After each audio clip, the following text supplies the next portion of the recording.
On December 8th, 1976, a production crew on the television show The $6 Million Man was filming scenes for their episode Carnival of Spies in a funhouse in Long Beach, California. During their shoot, one of the crew members moved what they believed was a wax mannequin hanging from the noose on the gallows. But when they moved it, the mannequin's arm would break off, revealing human bone and muscle tissue. It would turn out this body, which had been drilled into, sprayed with orange glow-in-the-dark paint, and hung from a noose, was actually a real body. The discovery would reveal the unbelievable life and death of outlaw Elmer McCurdy. Born January 1st, 1880 in Washington State, Elmer spent his early years as an apprentice plumber before joining the army in 1907. Though he would be discharged only 3 years later, Elmer would leave with the understanding of how to use nitroglycerin, an ingredient used when creating explosives. This would play a crucial role in his new role as a bandit. With his new gang, Elmer would undertake his first major robbery when they attempted to rob the Iron Mountain Missouri Pacific train. After obtaining the safe from the train, Elmer would attempt to blow it open but miscalculate the nitroglycerin required, destroying the safe and the $4,000 inside.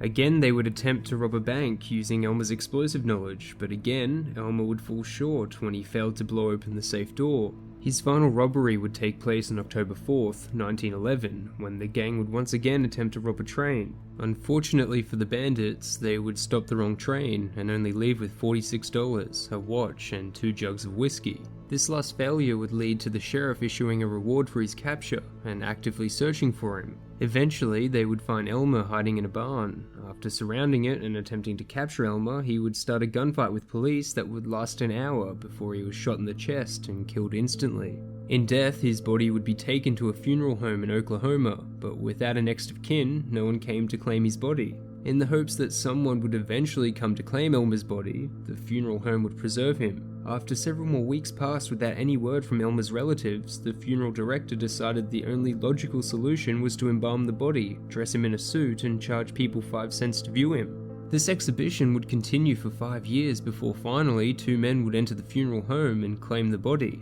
The 2 men would tell the funeral home owner they were Elmer's long-lost brothers. While the funeral home owner was suspicious of the 2 men, his sideshow had long since dried up and he felt after 5 years of being on display, he deserved a proper burial.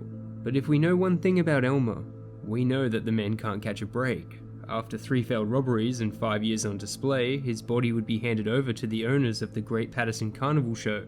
Elmer's body would be displayed in the Patterson Traveling Carnival until 1922, and then sold to another man, where he would be placed in theater lobbies to promote the exploitation film Narcotic, before being used as a prop in the Traveling Museum of Crime until 1940. In 1949, the owner of Elmer's body would pass away, and Elmer would be placed in a warehouse before being sold to the Hollywood Wax Museum in 1968. Over the years, Elmer would pass through the hands of various traveling sideshows and wax museums before eventually ending up in the Laugh in the Dark funhouse. In 1977, Elmer McCurdy would be buried in Oklahoma after touring the country for close to 60 years. His casket was buried under 2 feet of concrete to ensure that he could finally rest peacefully.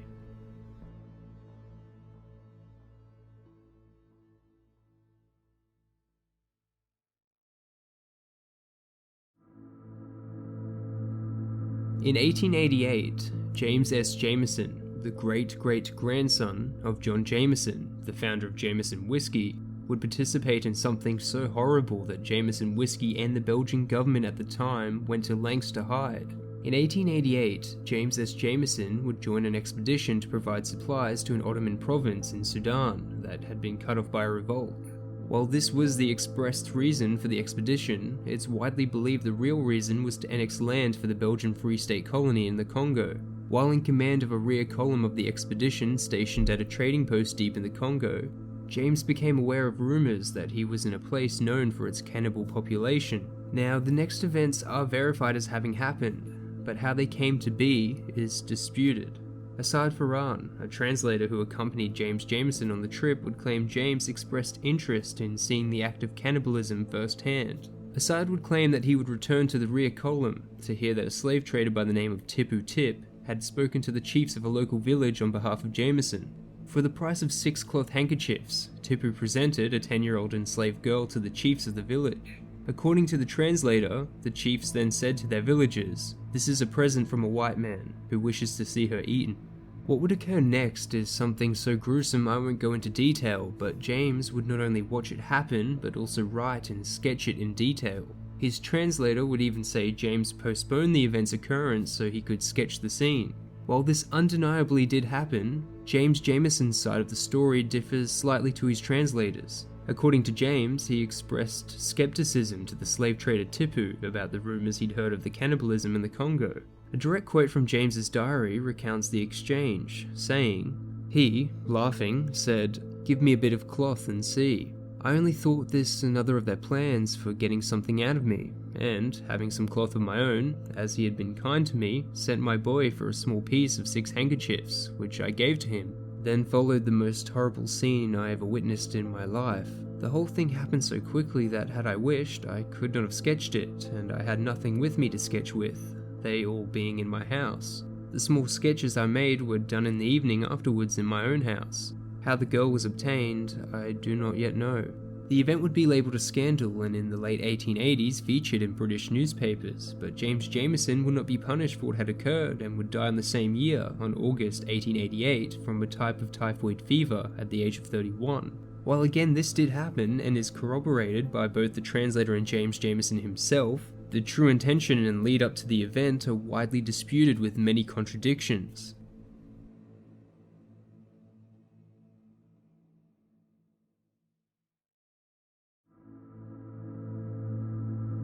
In the late 1700s, a French man by the name of Terraria would be born with the curse of an insatiable appetite. Though he would only weigh an estimated 100 pounds, his constant hunger would cause his parents to kick him out as he entered his teenage years. Terraria would go on to travel France, begging for food and stealing with a group of thieves, before eventually serving as a warm-up act for a travelling charlatan. During his act, Terraria would swallow corks, stone, and live animals.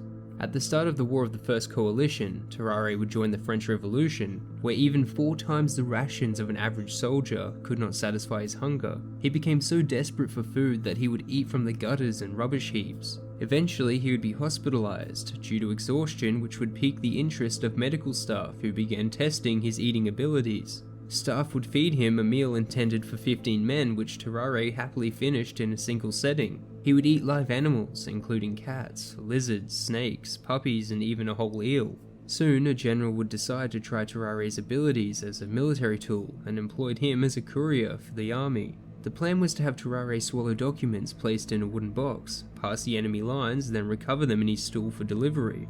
On his very first mission, Terraria crossed Prussian lines disguised as a German peasant, but was soon found out as he didn't speak any German. When Prussian authorities arrived, Terraria was searched, but the Prussians failed to find anything on him. Though beaten and whipped, Terraria did not give his mission away immediately. It was only after 24 hours of captivity that he would finally reveal to his captors that he had a message inside of him.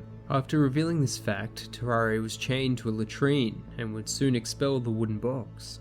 2 different accounts would be cited, one where the general who had captured him would be infuriated to find the message inside the box was actually a dummy message that contained nothing of importance. The other, Terraria actually recovered the box from his stool and secretly ate it in an effort to hide the message. Regardless of which account actually took place, Terraria would be taken to the gallows for execution.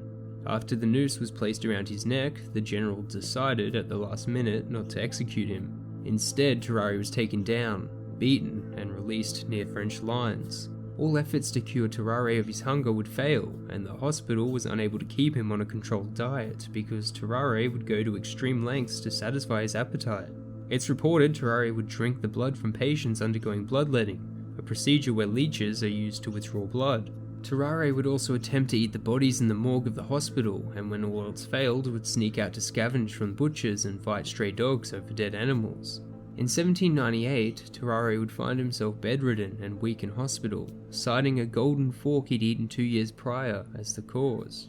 Though he was hopeful it could be recovered, the doctor was aware Terraria had advanced tuberculosis. Once Terraria had passed, it's reported his corpse rotted so quickly that hospital staff refused to dissect it. However, one of the doctors who had been involved with him was curious about his hunger and the golden fork he had spoken about. During the autopsy, the doctor found Terraria's body was filled with pus, his esophagus wider than normal, his liver and gallbladder abnormally large. and his stomach covered in so many ulcers it filled most of his abdominal cavity, but he failed to find the golden fork. That's it for today, guys. If you did like the new format of the video, please let me know. Thank you for listening.